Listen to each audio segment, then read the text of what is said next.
Et notre deuxième rédaction ce matin, c'est celle du Courrier de la République avec Tchakala Alérou au téléphone avec nous. Tchakala, bonjour. Bonjour, cher grand citoyen d'État Eric. Bonjour à toutes les passagères et tous les passagers de notre sympa taxi. C'est bien cela. Et puis l'édition 489 de votre journal ce matin dans les kiosques, vous revenez sur la crise, la gestion de la crise au Togo, la tête et le fauteuil de Faure Gnassingbé mis à prix par les siens aujourd'hui, c'est ça? Oui, tout à l'heure, parce que depuis que cette crise est née, on assiste à des cafouillages monstres, des cafouillages indignes d'un système qui a plus de 50 ans d'âge. Et c'est comme il y a des pôles de décision ailleurs, quand au niveau du gouvernement, certaines décisions sont prises dans le sens de l'apaisement et de permettre l'expression démocratique dans le pays. Ailleurs, c'est le contraire qu'on voit. Et quand il s'agit des marches, vous voyez, il y a certaines entraves qui sont posées, alors qu'à un certain niveau, on rassure les manifestants, on rassure les leaders que toutes les dispositions ont été prises pour que tout se passe dans des conditions normales. La dernière fois, au niveau du carrefour situé à 3K, vous avez vu tout ce qui a agité le coin avec une forte présence policière, avec des jets de gaz lacrymogène pour disperser les manifestants qui rentraient paisiblement après cette manifestation chez eux. Et au niveau même d'Atikoumé, une leader de l'opposition rentrant après la manifestation a été enjoint de ne pas emprunter la bretelle de Kékamé, comme s'il y avait un communiqué interdisant. Donc, franchement, il y a des cafouillages, les cas sont là, il y a Mango, il y a Bafile Sokodé, et tout récemment encore, le week-end dernier, à Niamtougou. Donc, j'estime que au même moment où, au niveau du gouvernement, patronné par le président de la République, certaines décisions se prennent, au niveau de certaines structures, d'une certaine loge affiliée au parti au pouvoir, il y a des décisions contraires qui sont prises.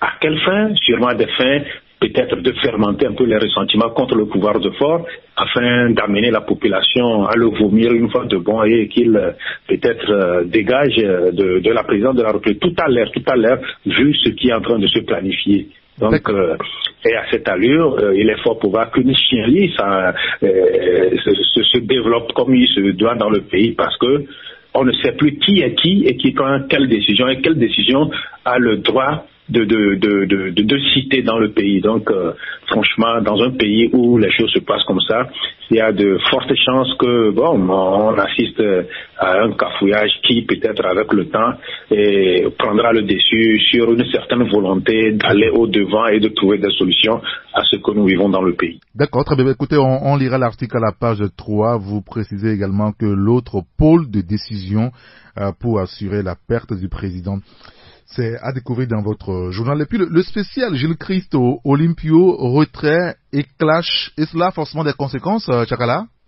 Oui, les conséquences doivent être nombreuses. D'abord pour son parti, parce que maintenant la conviction politique n'existe plus. C'est une question d'intérêt.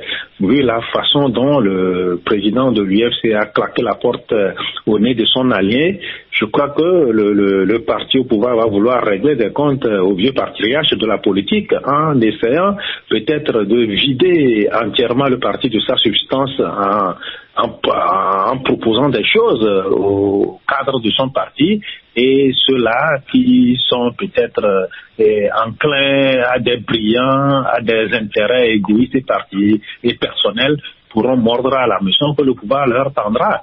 Maintenant, s'agissant maintenant du parti au pouvoir et de l'allié de toujours qu'a été fort pour Gilles Christ, je crois que ça va fragiliser un peu le pouvoir, parce que quand, avec ce dialogue qui s'annonce, il est fort probable que ce clash la fasse un très grand écho. C'est comme un séisme qui s'est produit, et l'onde de choc doit être ressentie à des milliers de kilomètres tout autour. Donc, ce n'est pas un acte anodin, c'est un acte fort de symbole, et les signaux sont là. Et il faudrait que les gens, de façon responsable, prennent la hauteur d'analyser ce qui ce que ce clash peut engendrer dans la situation politique actuelle. Donc, je crois que loin de minimiser la portée et la portée de ce acte posé par le président Gilles Christ Olympio, il y a lieu aussi de dire que c'est la fin d'une alliance faite de mépris, de roublardise et d'une certaine je m'en foutisme, parce qu'on n'a pas été sincère vis-à-vis des engagements qui ont été pris. C'est un chronogramme qui a été préétabli, mais on ne s'est pas donné les moyens de respecter ou bien de faire avancer le processus suivant l'accord qu'on a créé.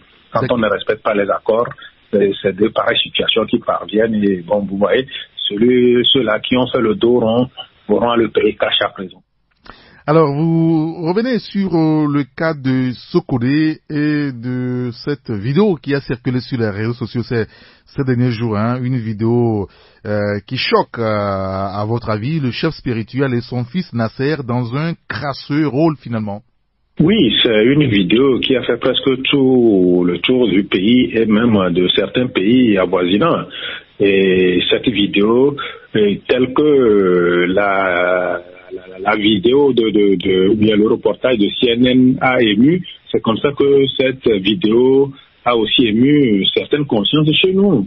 En fait, le chef spirituel de la ville de Sokodé et son fils se sont donnés à une très curieuse torture infligée à une pauvre dame.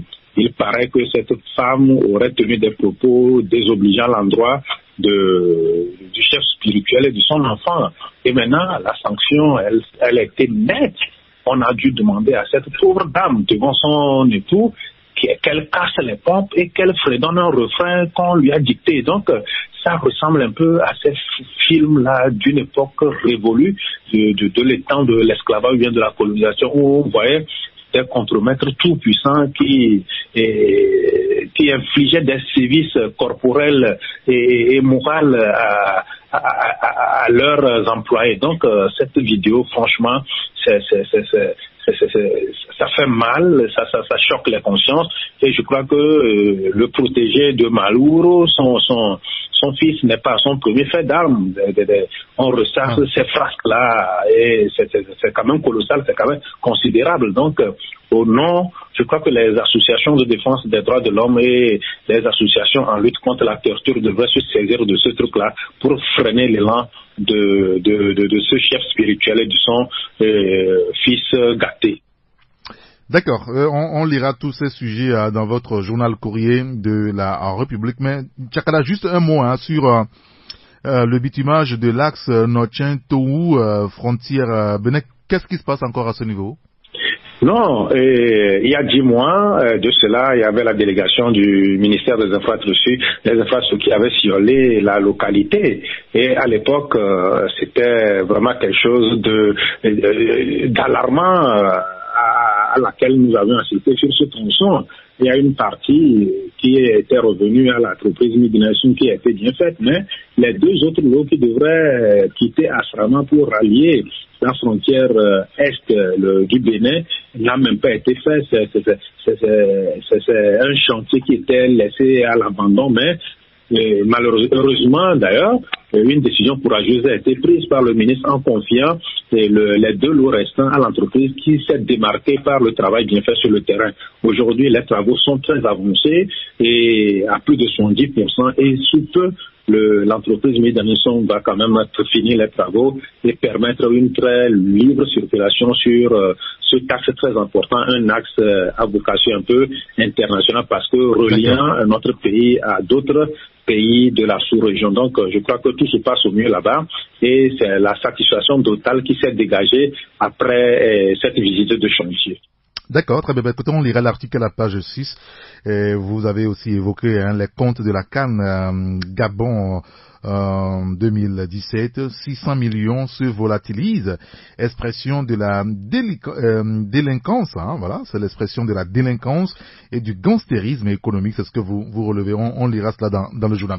Merci beaucoup à Tchakala Alirou. Merci et bon début de semaine à toutes et à tous. Merci, pareil pour vous.